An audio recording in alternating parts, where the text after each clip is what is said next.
The interest of the Romans in Britain began in the last half of the first century BC. In the year 55 54 BC, which means 50 years before Christianity. And this happened at the time of Julius Caesar, who was a leader of the Roman Republic at the time, and who was sent to the north of France, what is today Belgium and Holland. You need a map of England, of Britain, and the north of France. Maybe photography from some book and have it with you in order to see where the things, the places I talk about are. The north of France and parts of Germany, parts of Holland and Belgium, in those days was called Gaul. And there was a rebellion. The people in the north of Europe were not part of the Roman Empire. Of course, the ambition of the Romans was to bring them under their domination. They would not. They would bring most of France, including Gaul, under the Roman domination. But many parts of Northern Europe, places in Belgium, in Holland, in the north of Germany, in the Baltic states, and Scandinavia and England will remain outside Roman domination. England itself will be dominated, but the Romans will put out of it, will leave at some point when the Roman Empire in the West is becoming very weak. Anyway, the interest begins in Caesar's time. So in 55 and 54 BC twice, Julius Caesar mounted 2 expeditions against Britain. Although he met with only limited success and did not establish a permanent Roman presence on the British Isles, he did establish treaty relations with many tribes and made Britain a Roman political ambition. An anti-Roman revolt in Gaul, the place I was talking about, which probably received some support from Britain, led Julius Caesar to turn his attention to Britain. The reason Julius Caesar was interested in Britain is when he came to fight the people in Gaul, he found that the people in Britain had them. So he decided to conquer Gaul and also Britain. He does that once, but he does not stay in Britain because, if you know a little bit of Roman history, Julius Caesar his ambition is to become dictator and emperor, and he obviously will not stay in England. So he went into England with an army, he conquered the south, he made treaties with the people there, and made them come under the influence of the Romans without the Romans being there. The idea is that if we don't accept our domination, we'll come back. Because Julius Caesar had ambition to become dictator, and he becomes dictator. And he is killed 10 years later. He manages to subdue and dominate Gaul, and then he goes back to Rome, and he is made dictator. His opponent, another general called Pompey, is defeated, and suddenly Julius Caesar is made dictator for life, something which he accepted because that was what he wanted. Unfortunately, some people in the Senate who believed in the Roman Republic thought that nobody should become dictator for life, which means there is an end to the ambition of everybody. If you put a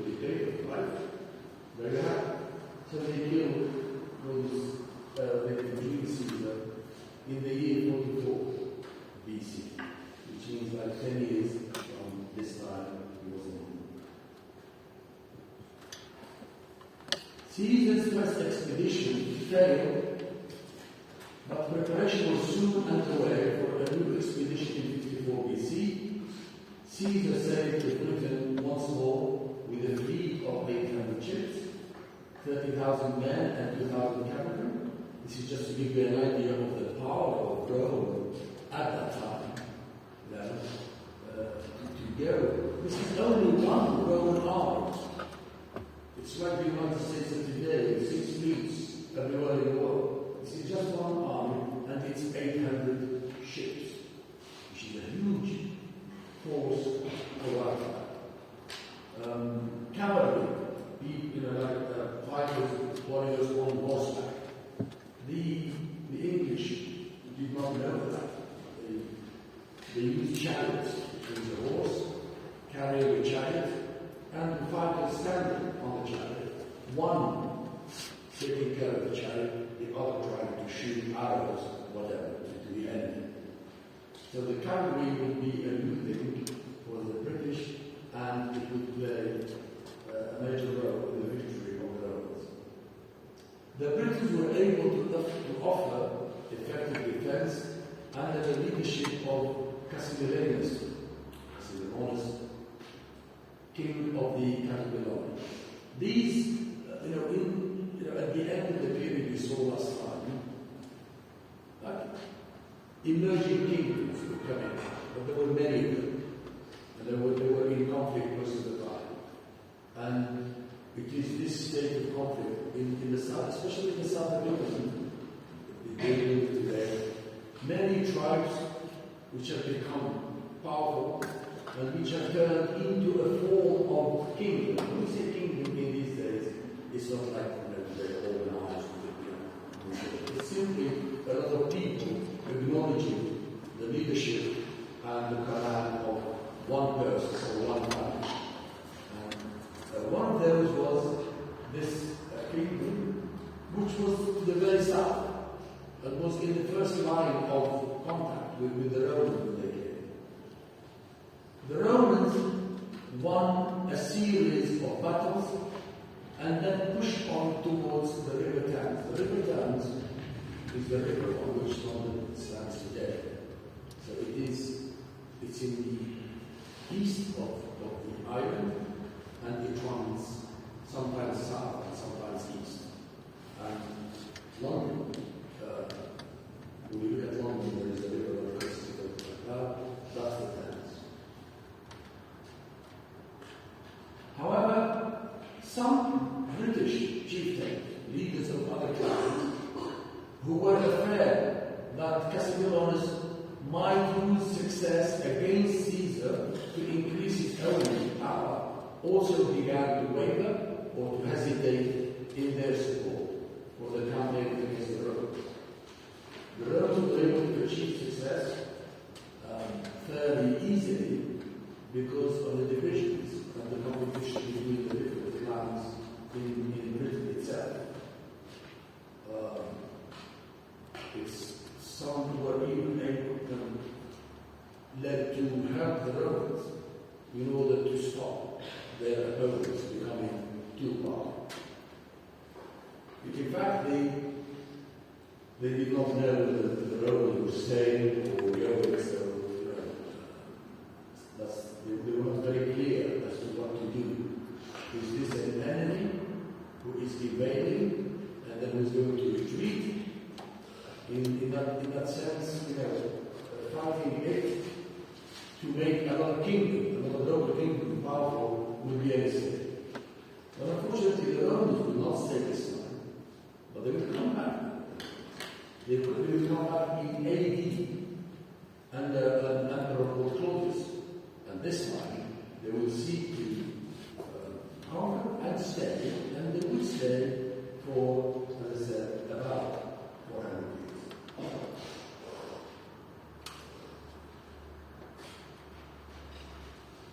Cassivellaunus offered peace, and Caesar readily accepted, as he had already decided not to stay in Britain, fearing that a revolt might break out in Gaul during his absence.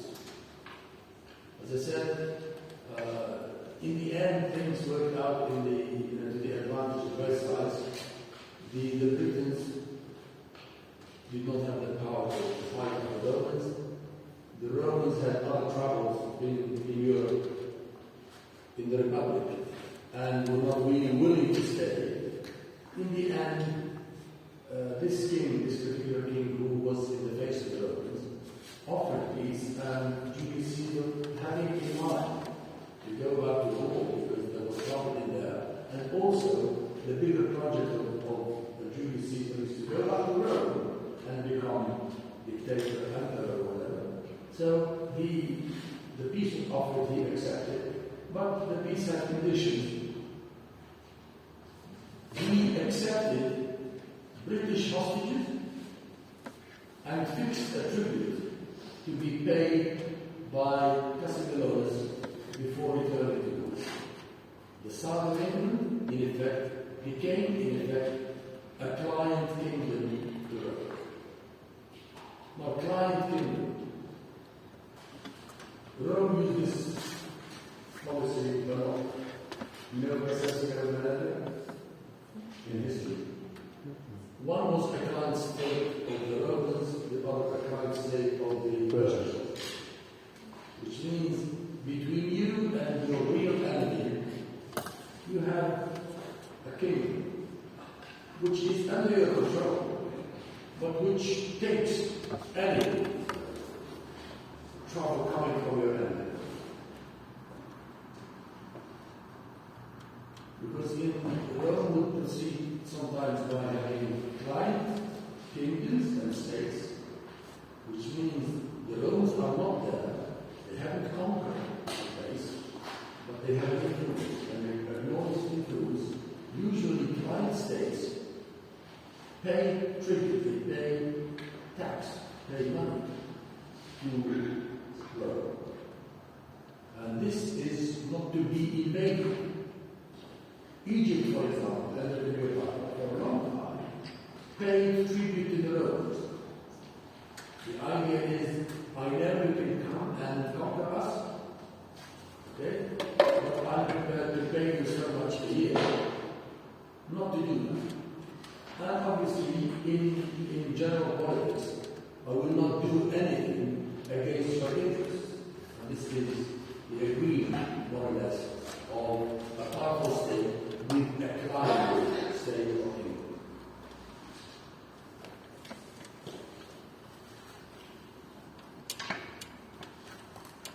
Caesar's adopted son and successor, Augustus, his name is actually Octavian. When he becomes the first emperor of Rome, he is named Augustus, who also became the first Roman emperor, made plans to invade Britain at least twice, in 34 BC and in 26 BC. But suspected the revolts elsewhere in the empire caused him to call off and abandon these expeditions both times. Instead, the Romans supported client kings such as Ticomus and Verga, who ruled over a Belgian kingdom in southern England.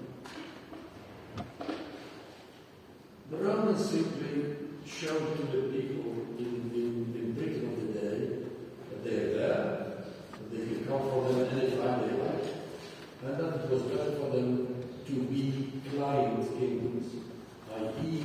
acknowledge Roman presence, pay tribute to Rome in order not to be conquered. In return, Rome would help them. And this is how things would work for some time before the Romans actually decided to come and conquer England and stay in it.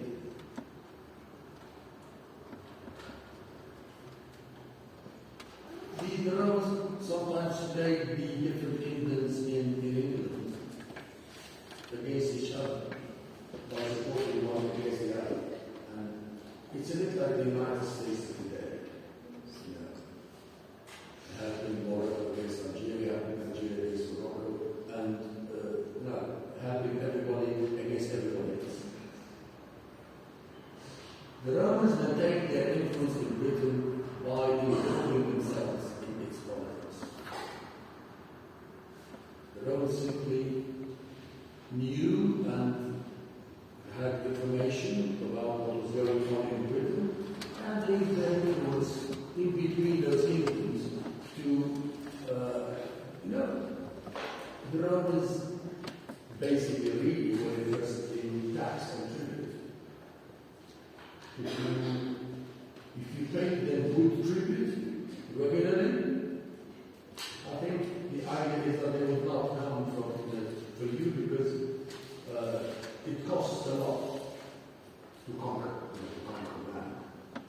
And those armies, they need a lot of money, you need men, horses, weapons, all these things cost money. And the late Republic and the early Empire. The early Empire was peaceful. Late Republic had many, many wars which were very costly, and Rome simply wanted more and more money to be able to keep its armies and keep its power and keep its provinces under control.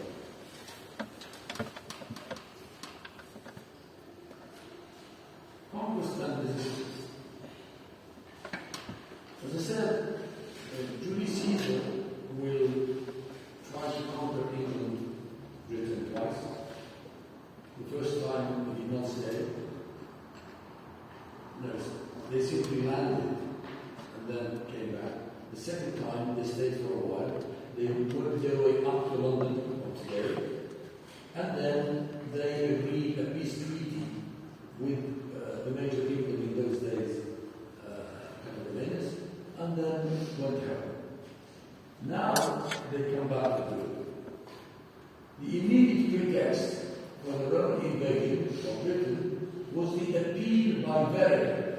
Verga is one of the kings who were client kings to Rome. In politics, this has always worked. If I want to interview in your country, I try to have somebody in your country ask for help. That will be the pretext. And this pretext has been used in history many, many times. How did the state of Texas become part of the United States and start the Mexican War? White settlers in Texas and other parts. At that time, Texas and Arizona and Nevada and all these states were under Mexican rule. But slowly, white settlers were in there. And after a while, they asked for the protection of the United States. This was the reason for the United States to go into war with Mexico and take Texas, Arizona, Nevada, California. They are almost a third of the United States today. So this ruse, this way of doing things is very, very old. But the reason for the intervention or the expedition or the conquest of Britain by the Romans was a client kingdom asking for help against other kingdoms. So the immediate pretext of the Roman invasion of Britain was the appeal by Verga, the exiled king of the Archelaus, one of the kingdoms, to the Emperor Claudius to help restore it. Now this king was exiled by his enemies. He sent out of Britain. So he appealed to Claudius and said, why don't you bring an army and put me back in power, and I will be a very good client kingdom to you. Obviously, the Romans did not intend to actually have a client kingdom. This was a good pretext for them to go into Britain and conquer it and make it into a Roman province. As a result, 4 legions, more than 20,000 men, embarked for England in 43 CE, that's AD. The British and the Karatakis and XuIr don't regard these names, this is just really to put history in place. The idea is that the British will resist for the leaders of the capital of the kingdom in the first place opposed the advance but were pushed back to the camps. Again, this time the Romans came in big numbers and they were able to push the British all the way to the Thames. Claudius himself, the emperor, took part in this successful campaign. By around 47 CE, the Romans had secured the south of England. They then tried to push west into Wales. Now we have England here and Wales to west. The Romans, in the end, after 3 years or so, 4 years of fighting, they were able to bring the south of England under their control, and now they start to move into Wales. Now Wales is a different place because in the south of England, the only mountains you have are in Wales. Fighting there would be difficult for the Romans. You know, the Romans have very powerful infantry. They like to fight on plains.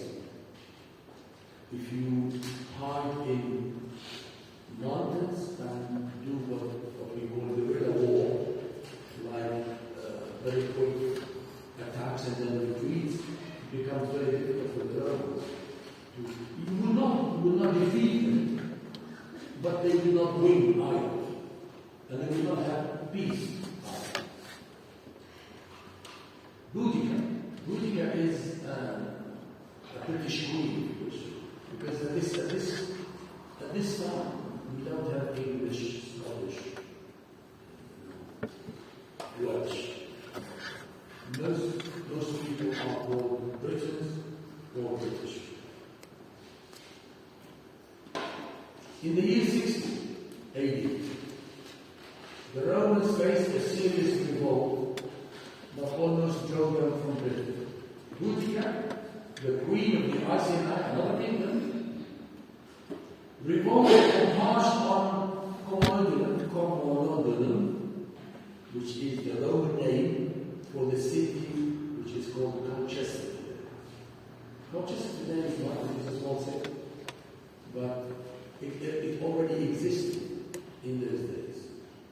I think it existed, I'm not sure, but I think it existed before London.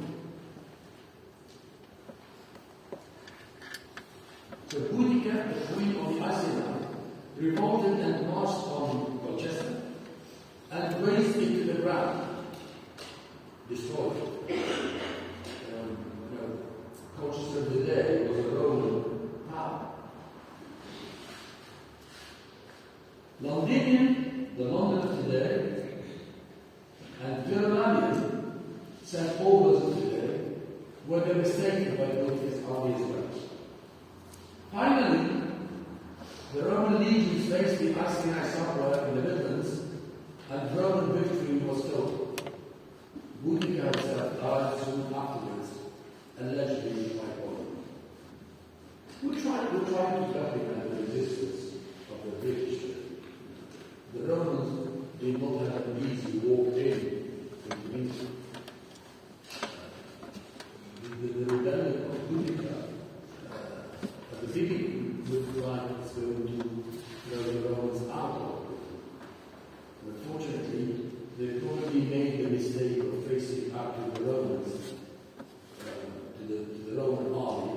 And the Roman army was a formidable machine because the people fighting there were trained, they had experience of war, and they were very well organized. And this is what really gave the Romans, not only in Britain but elsewhere, this is what gave the Romans the edge in battle. The Romans then pushed north to conquer the Caledonians. Caledonia is what is today Scotland. In the summer of 83 CE, they won a crushing victory at Mons Graupius. However, within a few years, almost all of their conquests were abandoned. The Romans will not be able to conquer the whole of Britain. In fact, in Britain, as you go from south to north, you're going hard.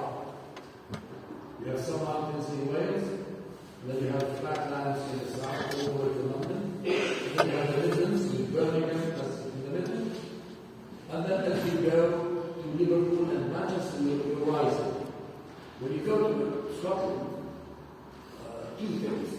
It's high, it's more difficult to fight, and also it's not as rich. Despite that, the Romans would try to conquer Halford, but their efforts in the north, despite bringing many battles, simply disappeared. In the end, later on, but not later on, an emperor Hadrian, called Hadrian, will build a wall along the frontier today between England and Scotland. He will build a wall from seacoast to seacoast. It's not a very long wall because England there is not very wide. It's called Hadrian's Wall. And some parts of it are still standing. It's a very long, thick wall, high, and also with stations every 200 meters or 300 meters. And soldiers simply walk along it and stay there in order to prevent the Scottish people, the Caledonians, the Scottish people today, from attacking the empire.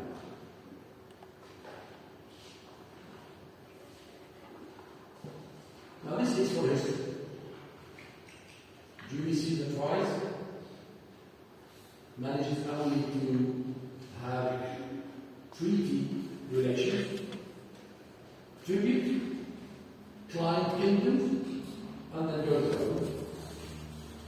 Later on, like Henry Beasley, Claudius comes back and manages to conquer England and Wales. He tries to conquer Scotland of today, but doesn't keep it for good. And this is where the history starts. The province of Britannia. No one did when the Romans conquered someplace. They made it into a province. The Roman province has a governor, has a garrison or an army, and has a magistrate to look after the business of justice, and has another person in charge of finance. This person is very important because he will be in charge of collecting tax. Now, tax is very important. In fact, tax itself was established by the Romans, and the idea is, I spent money to conquer you, you have to pay me back. And tax was meant to stop after the people pay Rome back for the cost of conquering them. But obviously, very quickly, Roman administration, especially when it became, money is very important, has always been. When they became aware of the fact that, the money coming from these provinces is good money. It allows emperors to do their projects, to finance their campaigns, to pay their armies. So, why stop it? And it is in this way that tax becomes permanent. Even worse, sometimes tax becomes the reason for conquest. You have a state, you want to make more money, you invade other people and impose tax on them. Even in our own history, Dawla Islamiyya, soon jizya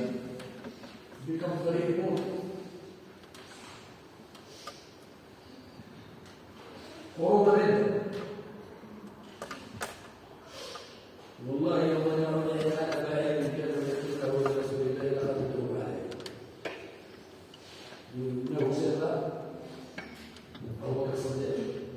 Because that never happened in Islam when the Prophet died, some people said, okay, when the Prophet died, we're out of this new religion. And the idea is the first indication of them going out of the new religion is not paying zakat. And Abu Bakr said, no, if you pay the slightest thing to God's messenger, you will pay to this. So, tax is very important in this. In the Roman Empire, sometimes tax becomes the reason for expansion.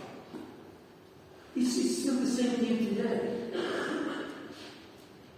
Countries expand when they can, like on the ground, or politically, or militarily, or economically, in order to bring in more money. The Romans, when they conquered the place, they made it into what they call a province, and the province is a unit of administration with a governor at the top, and with him, as I said, one person in charge of the magistrate, judge, and also a person in charge of collecting tax. During the 2nd and 3rd century CE, Roman Britain, Britannia it's called, enjoyed a peaceful and largely prosperous period and developed into a place with a complex road network, nourishing towns, and a full governmental system of the Roman province. The most important Roman official was the governor, based at Colchester, then at London. As I said, in history, Colchester is more important than London for some time, before London becomes the more important place, which developed into the capital of many English kings and queens and so on, to this very day. He was responsible to the emperor and held authority over the civil and military administration.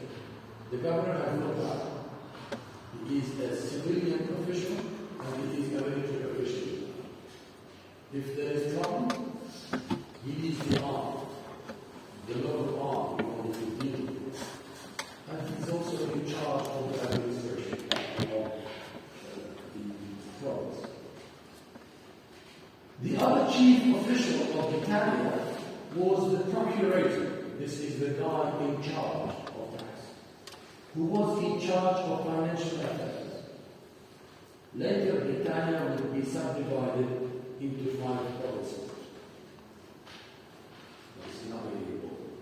The idea is that the Romans tried to invade Britain once, they failed, they come back later, and they come back and they win, and they stay, and they turn Britain into the Roman province, and they bring the British, all of them together, under Roman cultural influence. You know, some of the roads that you have today in, like the M1, motorway 1, which goes all the way from London to Scotland, is actually the same road that the Romans built anciently. Now the Romans were very, very good road builders. The Romans understood that economic prosperity is very closely linked to transportation of goods from place to place, which needs good roads. They also understood something that if you want to conquer and keep a province, you have to provide with roads to make the movement of your soldiers quicker and easier, which means if trouble breaks out like 50 kilometers away, you don't take 2 weeks to get there because you don't have roads. And the Romans at this time, they had chariots, they had things on wheels. So they needed good roads not only for the infantry and the horses, they also carried lots of things on wheels, and thus they needed roads. You know, the roads with cobblestone, with big stones sitting next to one another. So when you go like that. But they take you places a lot quicker than dirt roads, because Britain being a very rainy place, you wouldn't be able to move on earth also. You need some sort of road to be able to move. The presence of the Roman army in the shape of 3 legions and a roughly equivalent number of auxiliary troops played a key role in the Romanization of Britain. Romanization is talking about culture. When you have, you know, a legion is somewhere between 5,000 and 7,000 soldiers. 3 of them, it's 15 to 20,000 soldiers. Auxiliary troops, 20,000. In those days, 40,000 people, 40,000 Romans is a huge difference. Because these people would bring Latin, the Roman language, they would bring, and they are in a position of power. Which means there will be an influence, a cultural influence, as well as an instrument of keeping peace or keeping domination on the British. The presence of the Roman army in the shape of 3 legions and a roughly equivalent number of auxiliary troops played a key role in the Romanization of Britain. The unit shaped the local economy near the frontier as they needed grain and other supplies for the troops. We have 20,000, 40,000 troops, soldiers. We need a lot of grain, we need weapons, we need water, we need medicines, we need everything. This in itself creates a kind of economic activity. In fact, many villages grew near garrisons. We have a garrison in a place like Gazette. And we'd say 2 or 3